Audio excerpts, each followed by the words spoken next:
ಎಲ್ರಿಗೂ ನಮಸ್ತೆ. Welcome to my YouTube channel. ಇವತ್ತಿನ ವಿಡಿಯೋದಲ್ಲಿ ಸೂಪರ್ ಟೇಸ್ಟಿಯಾಗಿರುವಂತಹ ಸ್ನ್ಯಾಕ್ಸ್ ರೆಸಿಪಿನ ಶೇರ್ ಮಾಡ್ತಾ ಇದ್ದೀನಿ. ಈ ಸ್ನ್ಯಾಕ್ಸ್ ರೆಸಿಪಿ ಅಂತೂ ಸೂಪರ್ ಆಗಿರುತ್ತೆ.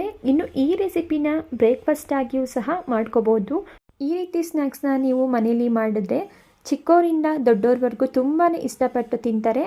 ಅಷ್ಟು ಸೂಪರ್ ಆಗಿರುತ್ತೆ. ಬನ್ನಿ ಈ ಟೇಸ್ಟಿ ಹಾಗೂ ಸಿಂಪಲ್ ಸ್ನ್ಯಾಕ್ಸ್ ರೆಸಿಪಿನ ಯಾವ ರೀತಿ ಮಾಡೋದು ಅಂತ ನೋಡ್ಕೊಳ್ಳೋಣ.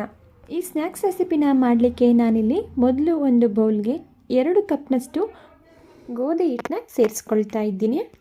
ಗೋಧಿ ಹಿಟ್ಟನ್ನು ಸೇರಿಸಿದ ನಂತರ ಅರ್ಧ ಟೀ ಸ್ಪೂನಷ್ಟು ಜೀರಿಗೆ, ಅರ್ಧ ಟೀ ಸ್ಪೂನಷ್ಟು ಚಿಲ್ಲಿ ಪೌಡರ್, ರುಚಿಗೆ ತಕ್ಕಷ್ಟು ಉಪ್ಪು, ಹಾಗೆ ಇದ್ರ ಜೊತೆಗೆ 1 ಟೀ ಸ್ಪೂನಷ್ಟು ಕುಕ್ಕಿಂಗ್ ಆಯಿಲ್, ಹಾಗೆ ಸಣ್ಣದಾಗಿ ಕಟ್ ಮಾಡಿ ಇಟ್ಕೊಂಡಿರುವಂತಹ ಸ್ವಲ್ಪ ಕೊತ್ತಂಬರಿ ಸೊಪ್ಪನ್ನು ಸೇರಿಸಿ ಒಮ್ಮೆ ಇದನ್ನು ಡ್ರೈ ಮಿಕ್ಸ್ ಮಾಡಿಕೊಂಡು ನಂತರ ಸ್ವಲ್ಪನೇ ನೀರನ್ನು ಸೇರಿಸಿ ನಾವು ಯಾವ ರೀತಿ ಚಪಾತಿನ ಮಾಡಲಿಕ್ಕೆ ಹಿಟ್ಟನ್ನು ಕಲಿಸ್ಕೊತೀವಿ ಅದೇ ರೀತಿ ಇದನ್ನು ಕೂಡ ಮಿಕ್ಸ್ ಮಾಡಿ ಇಟ್ಕೊಳ್ತಾ ಇದ್ದೀನಿ. ನೋಡಿ, ನಾನಿಲ್ಲಿ ಇಷ್ಟು ಸಾಫ್ಟಾಗಿ ಚಪಾತಿ ಹಿಟ್ಟಿನ ಮಿಕ್ಸ್ ಮಾಡಿಕೊಂಡು ಇದನ್ನು ಪಕ್ಕಕ್ಕೆ ಇಟ್ಕೊಳ್ತಾ ಇದ್ದೀನಿ. ನಾನಿಲ್ಲಿ ಒಂದು 4 ಆಲೂಗೆಡ್ಡೆನ ಬೇಯಿಸಿ ತಗೊಂಡಿದ್ದೀನಿ.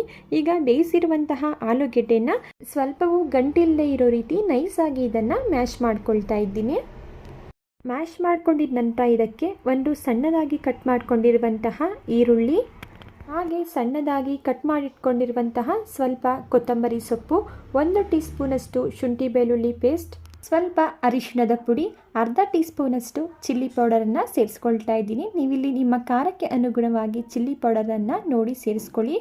ಅರ್ಧ ಟೀ ಸ್ಪೂನಷ್ಟು ಗರಂ ಮಸಾಲ, ಹಾಗೆ ರುಚಿಗೆ ತಕ್ಕಷ್ಟು ಉಪ್ಪನ್ನು ಸೇರಿಸ್ಕೊಂಡು ಈ ಎಲ್ಲ ಡ್ರೈ ಮಸಾಲ ಇಂಗ್ರೀಡಿಯೆಂಟ್ಸ್ಗಳು ಆಲೂಗೆಡ್ಡೆ ಜೊತೆ ಚೆನ್ನಾಗಿ ಹೊಂದ್ಕೊಳ್ಳೋ ರೀತಿ ಇದನ್ನು ಮಿಕ್ಸ್ ಮಾಡ್ಕೊಳ್ತಾ ಇದ್ದೀನಿ. ನೋಡಿ, ನಾನಿಲ್ಲಿ ಈ ರೀತಿ ಮಿಕ್ಸ್ ಮಾಡಿಕೊಂಡು ಈಗ ಇದನ್ನು ಪಕ್ಕಕ್ಕೆ ಇಟ್ಕೊಳ್ತಾ ಇದ್ದೀನಿ. ನೋಡಿ, ನಾನು ಆಲ್ರೆಡಿ ಕಲಸಿಟ್ಕೊಂಡಿರುವಂತಹ ಗೋಧಿ ಹಿಟ್ಟಿನಲ್ಲಿ ಸ್ವಲ್ಪ ಹಿಟ್ಟನ್ನು ತೆಕ್ಕೊಳ್ತಾ ಇದ್ದೀನಿ.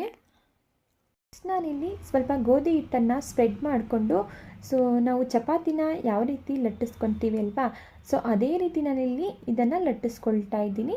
ಚಪಾತಿ ಹಿಟ್ಟಷ್ಟು ತೆಳುವಾಗಿ ಲಟ್ಟಿಸೋ ಅವಶ್ಯಕತೆ ಇಲ್ಲ, ಸ್ವಲ್ಪ ದಪ್ಪದಾಗೆ ಇದನ್ನು ಲಟ್ಟಿಸ್ಕೊಳ್ಳಿ. ನೋಡಿ, ಈ ರೀತಿ ಲಟ್ಟಿಸಿದ ನಂತರ ನಾವು ರೆಡಿ ಮಾಡಿಕೊಂಡಿರುವಂತಹ ಆಲೂಗೆಡ್ಡೆ ಸ್ಟಫಿಂಗ್ ಏನಿದೆ, ಆಲೂಗೆಡ್ಡೆ ಸ್ಟಫಿಂಗ್ನ ಈ ರೀತಿ ಚಪಾತಿ ಮೇಲೆ ಹಾಕಿ ಸ್ಪ್ರೆಡ್ ಮಾಡ್ಕೋಬೇಕಾಗುತ್ತೆ.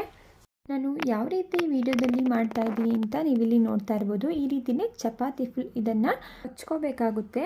ನೋಡಿ, ನಂತರ ನಾವು ಲಟ್ಟಿಸಿರುವಂತಹ ಚಪಾತಿ ಏನಿದೆ ಅದನ್ನು ಕಂಪ್ಲೀಟಾಗಿ ಈ ರೀತಿ ರೋಲ್ ಮಾಡಿಕೊಂಡು ನಂತರ ಇದನ್ನು ಚಿಕ್ಕ ಪೀಸಸ್ಗಳಾಗಿ ಕಟ್ ಮಾಡ್ಕೋಬೇಕಾಗುತ್ತೆ. ನೀವಿಲ್ಲಿ ನೋಡ್ತಿರ್ಬೋದು ನಾನಿಲ್ಲಿ ವಿಡಿಯೋದಲ್ಲಿ ಯಾವ ರೀತಿ ಕಟ್ ಮಾಡ್ತಿದ್ದೀನಿ ಅಂತ, ಅದೇ ರೀತಿ ನೀವು ಸಹ ಕಟ್ ಮಾಡ್ಕೋಬೇಕಾಗುತ್ತೆ. ಫೈನಲಿ ನಾನಿಲ್ಲಿ ಚಪಾತಿನ ನೋಡಿ ಚಿಕ್ಕ ಪೀಸಸ್ಗಳಾಗಿ ಕಟ್ ಮಾಡಿ ಇಟ್ಕೊಂಡಿದ್ದೀನಿ. ಈಗ ಗೋಧಿ ಹಿಟ್ಟನ್ನ ಸ್ವಲ್ಪ ಸ್ಪ್ರೆಡ್ ಮಾಡಿಕೊಂಡು ಅದರಲ್ಲಿ ಒಂದು ಪೀಸ್ನ ತೆಕ್ಕೊಂಡು ನೋಡಿ ಈ ರೀತಿ ಕೈಯಿಂದ ಜಸ್ಟ್ ಪ್ರೆಸ್ ಮಾಡ್ಕೋಬೇಕಾಗುತ್ತೆ. ಜಾಸ್ತಿ ಪ್ರೆಸ್ ಮಾಡೋ ಅವಶ್ಯಕತೆ ಇಲ್ಲ, ಇಷ್ಟು ದಪ್ಪದಾಗಿ ಪ್ರೆಸ್ ಮಾಡಿಕೊಂಡ್ರೆ ಸಾಕು. ನೀವಿಲ್ಲಿ ನೋಡ್ತಾ ಇರ್ಬೋದು ಯಾವ ರೀತಿ ಮಾಡ್ಕೊಳ್ತಾ ಇದ್ದೀನಿ ಅಂತ. ಇಲ್ಲಿ ಎಲ್ಲ ಪೀಸಸ್ಗಳನ್ನ ಅದೇ ರೀತಿ ಪ್ರೆಸ್ ಮಾಡಿ ಒಂದು ಪ್ಲೇಟ್ಗೆ ಸೇರಿಸಿಟ್ಕೊಂಡಿದ್ದೀನಿ. ನೆಕ್ಸ್ಟ್ ನಾನಿಲ್ಲಿ ಗ್ಯಾಸ್ ಸ್ಟವ್ನ ಆನ್ ಮಾಡಿಕೊಂಡು ಒಂದು ಫ್ರೈಯಿಂಗ್ ಪ್ಯಾನ್ ಇಟ್ಕೊಂಡಿದ್ದೀನಿ. ಪ್ಯಾನ್ ಬಿಸಿಯಾಗಿದ ನಂತರ ಇದಕ್ಕೆ 2 ಟೇಬಲ್ ಸ್ಪೂನಷ್ಟು ಎಣ್ಣೆನ ಸೇರಿಸ್ಕೊಳ್ತಾ ಇದ್ದೀನಿ. ಎಣ್ಣೆ ಬಿಸಿಯಾಗಿದ ನಂತರ ಇದಕ್ಕೆ ನಾವು ರೆಡಿ ಮಾಡಿ ಇಟ್ಕೊಂಡಿರುವಂತಹ ಪೀಸಸ್ಗಳೇನಿದೆ ಆ ಪೀಸಸ್ಗಳನ್ನ ಸೇರಿಸಿ 2 ಕಡೆ ಹದವಾಗಿ ಇದನ್ನು ಫ್ರೈ ಮಾಡ್ಕೊಳ್ತಾ ಇದ್ದೀನಿ. ಮೀಡಿಯಂ ಫ್ಲೇಮಲ್ಲಿ ಗೋಲ್ಡನ್ ಕಲರ್ ಆಗೋವರೆಗೂ ಫ್ರೈ ಮಾಡಿಕೊಂಡ್ರೆ ತುಂಬಾ ಈಸಿ ಆ್ಯಂಡ್ ಟೇಸ್ಟಿಯಾಗಿರುವಂತಹ ಸ್ನ್ಯಾಕ್ಸ್ ರೆಸಿಪಿ ರೆಡಿ ಆಗುತ್ತೆ. ನೋಡಿ, ನಾನಿಲ್ಲಿ ಈ ರೀತಿ ಗೋಲ್ಡನ್ ಕಲರ್ ಆಗೋವರೆಗೂ ಇದನ್ನು ಫ್ರೈ ಮಾಡ್ಕೊಂಡಿದ್ದೀನಿ. ಈಗ ಇದು ರೆಡಿಯಾಗಿರುವಂತಹ ಈ ಸ್ನ್ಯಾಕ್ಸ್ ರೆಸಿಪಿನ ಒಂದು ಪ್ಲೇಟ್ಗೆ ತೆಗೆದಿಟ್ಕೊಳ್ತಾ ಇದ್ದೀನಿ. ಉಳಿದಿರುವಂತಹ ಪೀಸಸ್ಗಳನ್ನು ಸಹ ನಾನಿಲ್ಲಿ ಅದೇ ರೀತಿ ಫ್ರೈ ಮಾಡ್ಕೊಂಡಿದ್ದೀನಿ. ರೆಡಿಯಾಗಿರುವಂತಹ ಈ ಸ್ನ್ಯಾಕ್ಸ್ ರೆಸಿಪಿನ ನಾನಿಲ್ಲಿ ಒಂದು ಪ್ಲೇಟ್ಗೆ ಸರ್ವ್ ಮಾಡ್ಕೊಳ್ತಾ ಇದ್ದೀನಿ. ಈ ಸ್ನ್ಯಾಕ್ಸ್ ರೆಸಿಪಿ ಅಂತೂ ತುಂಬಾ ಟೇಸ್ಟಿಯಾಗಿರುತ್ತೆ. ಟೇಸ್ಟಲ್ಲಿ ಯಾವುದೇ ರೀತಿಯ ಕಾಂಪ್ರಮೈಸ್ ಬೇಡ. ಮಿಸ್ ಮಾಡದೆ ಈ ರೆಸಿಪಿನ ಒಂದ್ಸಲ ಟ್ರೈ ಮಾಡಿ ನೋಡಿ. ಮೇಲೆ ಕ್ರಿಸ್ಪಿಯಾಗಿ ಒಳಗಡೆ ಸಾಫ್ಟಾಗಿ ತುಂಬಾ ಟೇಸ್ಟಿಯಾಗಿರುವಂತಹ ಸ್ನ್ಯಾಕ್ಸ್ ರೆಸಿಪಿ ಇದು. ಓಕೆ ಫ್ರೆಂಡ್ಸ್, ಇವತ್ತಿನ ಸ್ನ್ಯಾಕ್ಸ್ ರೆಸಿಪಿ ವಿಡಿಯೋ ನಿಮಗೆ ಇಷ್ಟ ಆಗಿದೆ ಅಂತ ಭಾವಿಸ್ತಾ ಇದ್ದೀನಿ.